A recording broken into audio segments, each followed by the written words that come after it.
कि स्ट्रोक मरीज के अंदर किसी कोई भी स्ट्रोक हो उसमें किताबों में बुक्स में मेंशन है एक गोल्डन आवर्स करके चीज़ होती है।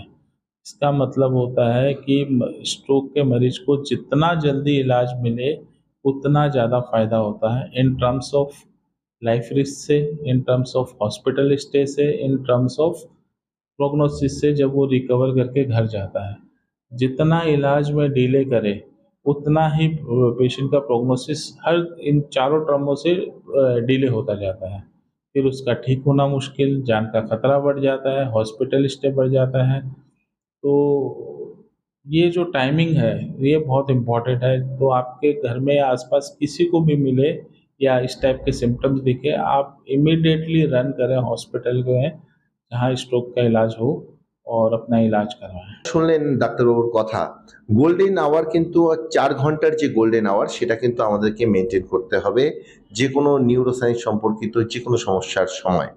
এবং শীতের সময় কিন্তু একটু সজাগ থাকতে হবে ব্রেন স্ট্রোকের বিষয়ে।